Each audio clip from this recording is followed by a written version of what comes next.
सख्त गर्मियों के दिन थे। आज भी मैं बाहर सहन में अकेली सोई हुई थी। मुझे सोए हुए अभी चंद लम्हे ही गुजरे थे कि मुझे अपनी चारपाई पर किसी की मौजूदगी का एहसास महसूस हुआ और थोड़ी देर के बाद मेरा मुंह किसी आहनी पंजे में था। ये देखकर मैं हड़बड़ा गई और उठने की कोशिश करने लगी, मगर बेसूद। गिरफ्त मजबूत थी और मैं बेबस हो चुकी थी। मुझे लगने लगा था कि मैं अपने घर में भी महफूज नहीं हूँ। अचानक से मेरी नज़र उसके वजूद पर पड़ी तो मेरे जिस्म से जान निकल गई, क्योंकि वो तो मेरा नाम तंजीला है। मैं एक जॉइंट फैमिली सिस्टम का हिस्सा थी। मेरे शोहर सलीम के 2 भाई और 2 बहनें थीं। मेरे दोनों देवरों की शादी हो चुकी थी और उनके 3-3 बच्चे भी थे, जबकि मेरी दोनों नंदें अभी तक कंवारी थीं। लिहाजा घर बकरा मंडी का मंजर पेश करता था। मेरे ससुर एक निचले दर्जे के गवर्नमेंट मुलाजिम थे और सास कहती थी, मेरी टक्कर की जंगजू अगर कोई ढूंढे तो मैं सारी उम्र उसकी गुलामी करूंगी। यानी वो पूरी तरह मर्दनुमा औरत थी। उधर मेरा यह हाल था कि मैं 1 नंबर की बुद्धू। तालीम तो मेरी इंटर तक थी, मगर वालिदैन की बेवक्त वफात के सबब खाला ने ही मुझे पाला था। लिहाजा मेरी शख्सियत में डर और खौफ नुमाया था। जब सलीम की अम्मा ने मेरा रिश्ता मांगा तो मेरी खाला को ये रिश्ता बहुत अच्छा लगा और उन्होंने 2 माह के बाद मेरी शादी कर दी। सास का घर घर नहीं, इस्तबल था, जिसमें अफराद जानवरों की तरह रहते थे। 3 कमरे थे, एक में सास ससुर और नंदे, जबकि बाकी दोनों कमरों में दोनों जेठ रहते थे। सलीम की शादी की तो सहन के कोने में एक शेड डालकर दरवाजे के नाम पर एक पर्दा लगा दिया गया। मेरे दोनों जेठ और सलीम तालीम न होने की वजह से फ्रूट का काम करते थे। काम न होने की वजह से मेरे ससुर ने सलीम को ये सोचकर दूसरे मुल्क भेज दिया कि वहाँ जाकर खूब कमाएगा और हमें भी पैसे भेजेगा। मगर मेरा शौहर जब से बाहर गया था उसका कोई अता पता नहीं था। वो तो वहाँ जाकर हमें भूल ही गया था। 2 वक्त खाना पकता तो लंगर की तरह सब उस पर टूट पड़ते। कभी मुझे मिलता तो कभी मुझे नहीं मिलता। यही कहा जाता कि तेरा कमाने वाला कौन है। मैंने भी इन्हीं हालात में खुद सिलाई कढ़ाई करना शुरू कर दी, मगर इसके बावजूद भी सास ताने देती थी। वो खाला जिन्होंने मेरी शादी की, मुझे पाला पोसा था, उनका भी इंतकाल हो गया था। पलट कर जाने का रास्ता ही नहीं था। घर में 14 अफराद थे। मैं सभी का खाना पकाती थी। मेरी सास मुझे इस सब के बावजूद भी हर वक्त ताने देती रहती थी। मेरा जीना हराम हो चुका था, मगर सास ने इस पर भी बस ना किया। एक दिन लड़ झगड़ कर मुझे घर से निकाल दिया था। मेरी जिठानी ने मेरा बिस्तर और सामान भी घर से बाहर फेंक दिया। एक बच्चा गोद में, एक की उंगली पकड़े मैं सामान के साथ हैरानों परेशान सी खड़ी थी। फिर मैं रिक्शे में बैठकर एक दूर पार के रिश्तेदार के घर पहुंच गई तो उन्होंने सर्द महरी से मेरा इस्तकबाल किया। रात हो गई थी। मेरी मेज़बान ने साफ अल्फाज में कह दिया, मेरे शौहर इस तरह की बातों को नापसंद करते हैं। तुम रात तो यहीं गुजार लो, मगर सुबह अपना बंदोबस्त कर लेना। यहाँ भी कयाम के लिए बरामदा ही था। उस रात सर्दी बहुत थी। अपने छोटे छोटे बच्चों के साथ मैंने इतनी सर्दी में रात उस बरामदे में ही गुजार दी थी। जब सुबह आँख खुली तो मेरी मेज़बान ने मुझे घर से जाने के इशारे शुरू कर दिए। मैं मरती क्या न करती। अब ज़बरदस्ती किसी के घर रहने से तो रही। सो सुबह होते ही मैंने अपनी जान पहचान वाली राहिला बाजी को याद किया। वो यहीं पास में ही रहती थी। नमाज से फारिग होकर मैंने अपना बोरिया बिस्तरा लपेटा। मेज़बान के बच्चे उठ गए थे। कमरों के दरवाजे खुल गए थे। मैंने सामान लपेट कर एक तरफ रखा और बेटे को अपने सीने से लगाकर दूसरे बेटे का हाथ पकड़ा और राहिला बाजी के घर का रास्ता लिया। वो बड़े प्यार से मिली। मैंने अपने हालात का बताया तो उनकी आंखों में आंसू आ गए। बोली, परेशान ना हो, एक मकान यहाँ खाली है, उसे किराए पर ले लो। कुछ पैसे तो होंगे तुम्हारे पास। कुछ रुपए मैंने अपने लिबास में छुपा रखे थे, मैंने उन्हें दे दिए। कहने लगी, दूसरी अच्छी बात यह है कि तुम्हें यहीं एक गारमेंट्स फैक्ट्री में काम भी मिल जाएगा। तभी राहिला बाजी मुझे मकान दिखाने चली गई, मगर वो किराए पर चढ़ गया था। लेकिन साथ में एक कमरे का मकान खाली था जिसका मालिक ज़रा बदमिजाज किस्म का था। एक कमरा, नन्हा सा किचन और वॉशरूम पर मुश्तमिल एक पुराने तर्ज का मकान था। उस कमरे का किराया बहुत थोड़ा था, क्योंकि उस घर में जिन्नों भूतों की बातें मशहूर थीं, इसलिए ये मकान ज़्यादातर किराए पर कोई नहीं लेता था।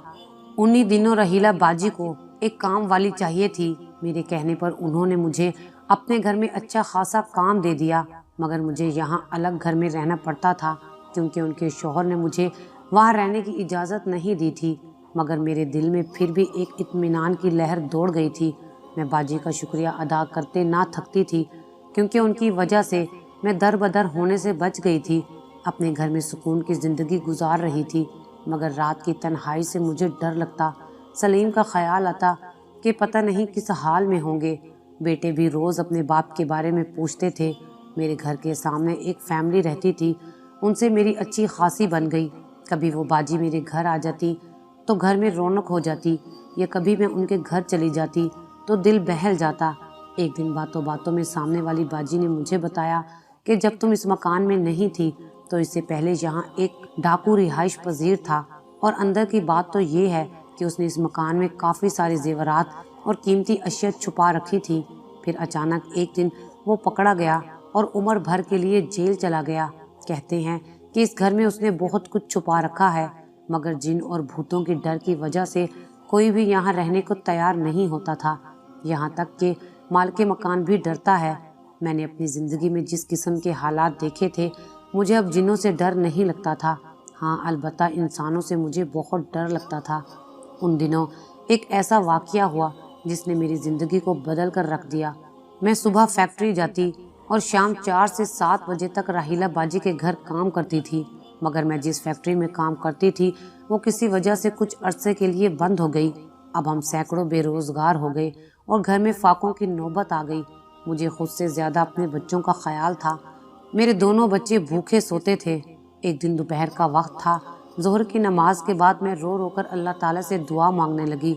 ऐ अल्लाह, तुझे मेरे छोटे छोटे बच्चों की भूख का वास्ता मेरी परेशानी दूर कर दे। जब मुझे घर से निकाला गया था, तूने रात गुजारने के लिए जगह दी थी।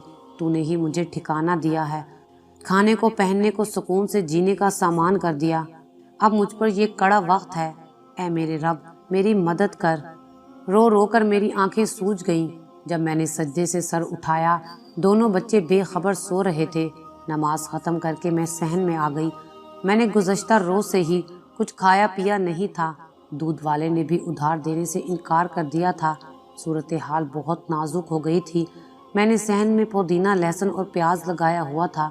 छोटी सी लकड़ी पास पड़ी थी। मैं यूं ही लकड़ी से पुदीने की गोटी करने लगी कि अचानक मुझे लगा मट्टी के नीचे कुछ सख्त चीज़ है। तब मैंने उसे खोदना शुरू किया तो किसी चीज़ के होने का एहसास यकीन में बदल गया। मैं छुरी ले आई और किचन से चिमटा भी ले लिया। रात से भूखी होने के बावजूद अल्लाह ताला ने इतनी ताकत दे दी कि ऊपर की मट्टी हटाई तो एक बक्से के आसार नमूदार हुए। बक्सा तकरीबन 3 बाय 3 साइज़ का था, जिसे निकालना मेरे बस की बात नहीं थी। चारपाई पर चादर सूखने को रखी थी। मैंने चारपाई घसीट कर खुदी हुई मट्टी पर रख दी ताकि पड़ोस से कोई बच्चा वगैरह ऊपर से ना देख ले। फिर खुद चारपाई के नीचे जाकर किसी न किसी तरह बक्सा खोला, और जो कुछ मैंने देखा अकल दंग करने के लिए काफ़ी था। उस बक्से में नोटों की गड्डियाँ, जेवरात और सोने की चूड़ियाँ थीं। मैंने फ़ौरन चारपाई के नीचे से निकलकर कमरे से एक थैला लिया, उसमें बक्से की तमाम चीज़ें भरकर कमरे में पहुंचा दी। फिर मट्टी बराबर करके पुदीना दोबारा लगा दिया। कार्रवाई में मेरा 1 घंटा लगा। अब 3 बज रहे थे। मेरी सांस फूली हुई थी और चेहरा सुर्ख था। अब मैं सोचने लगी कि क्या करूं, लोगों का कर्ज वापस करूं ताकि कोई दरवाजे तक ना आए। मैंने सोचना शुरू कर दिया। फिर मैंने सबसे पहले दुकानदारों का खाता साफ किया। उसके बाद मालिक मकान का 2 महीने का किराया दिया, जिसके लिए वो पूरे 2 महीने से मुझे तरह तरह की बातें सुना चुका था। बहरहाल मेरे पास जो खजाना आ चुका था उसे बेचकर मेरे दिन फिरते जा रहे थे। मैंने आहिस्ता आहिस्ता करके सारा जेवर बेच दिया। मोहल्ले वालों को शक ना हो इसलिए कुछ लड़कियों को अपने साथ सिलाई पर रखवा लिया। मैं उनसे जोड़े वगैरह बनवाती रही और उन्हें थोड़ी बहुत उजरत दे दिया करती। जोड़ों के बारे में मैंने मशहूर कर रखा था कि ये मैं बहुत महंगे दामों बेचती हूँ। मोहल्ले वालों को यूँ शक ना हुआ और मैंने पास ही एक छोटा सा घर खरीद लिया। अब मेरे पास कपड़े खरीदने वाली औरतें भी आ रही थीं और मैं धीरे धीरे बाकी जेवरात भी बेचती जा रही थी। जब मेरे घर में सारा फर्नीचर वगैरह पूरा हो गया, मैंने अपने बच्चों को स्कूल में डलवा दिया। मेरे बच्चे स्कूल आने जाने लगे, जबकि काम के लिए एक नौकरानी रख ली। एक दिन मैं दुकान से कुछ खरीद कर वापस आ रही थी कि मुझे अपने पुराने मोहल्ले की एक औरत मिली। मुझे देखते ही सर से पांव तक घूरा और कहने लगी, बात सुनो, तुम्हारी तो ठाठ ही बदल गई है, मगर क्या तुम्हें अपनी सास की खबर है? वो बेचारी अब किस हाल में रह रही है। मोहल्ले में लोग उनके लिए तरह तरह की बातें कर रहे हैं, जबकि वो और उनकी बेटियां गुर्बत की चक्की में पिस रहे हैं। तुम्हारे दोनों देवरों ने अपना अलग से घर ले लिया है, उन बेचारियों को भी पूछ लिया करो। उसने एक ही सांस में कहा तो मैं हैरान रह गई। क्या मेरी सास के हालात बहुत ख़राब हैं? मैंने हैरत से पूछा। भाई हमें नहीं पता, अगर तुम्हें यकीन नहीं आता तो घर जाकर देख लो। औरत की बात ने मुझे बेचैन कर दिया था। मेरी सास लाख बुरी सही, मगर मेरे शौहर की माँ होने के नाते मेरा उनसे ताल्लुक वास्ता तो बनता था। मेरे ज़मीर ने गवारा ना किया कि मैं इस तरह इतने बड़े घर में अकेली रहूं। मेरी सास और नंदे भूखी मरे। उनका घर भी किराए का था। फ़र्क ये था कि उन्होंने मुझे निकाल दिया था, मगर मेरी तरबियत खाला ने ऐसी नहीं की थी कि बड़ों के साथ बुरी बनकर रहूं। बहरहाल अगले ही दिन मैं दिल बड़ा करके अपने ससुराल आ गई, मगर यहाँ का मंजर ही बदला हुआ था। मेरी सास और नंदों के चेहरे पर गुर्बत की लकीर छाई हुई थी। मेरी नंदें भी जवान हो चुकी थीं। मैंने उन सब के हालात देखे तो मुझे तरस आ गया। उन्होंने मेरी आओ भगत की, क्योंकि शायद मेरे अच्छे हालात की खबर उन लोगों तक पहुंच चुकी थी। मैंने उनसे मिन्नत समाजत की, इसरार करके उन्हें अपने घर ले आई कि आप लोगों का यहाँ रहना ठीक नहीं है। अब ये लोग सिर्फ 3 नहीं, बल्कि उनके साथ एक 30-35 साल का एक आदमी भी था जिसका नाम सलमान था। और मेरी सास ने मुझे बताया था कि ये मेरा दूर का रिश्तेदार है। ये काम के सिलसिले में गांव से यहाँ आया था और हमारे पास ही रहता है। घर का सभी खर्चा भी इसी ने उठाया हुआ है। इस बुरे वक्त में सलमान ही हमारे काम आया है। ये हमारा बहुत ख्याल रखता था। मेरी सास सलमान की बहुत शुक्रगुजार थी और मुझे कहा कि इस शहर में इसका हमारे अलावा कोई नहीं है, इसलिए ये भी यहीं हमारे साथ रहेगा। मगर सलमान की नज़रें मुझे अच्छी नहीं लगी थी। ना जाने उसकी आंखों में क्या था जो मुझे हजम नहीं हो रहा था।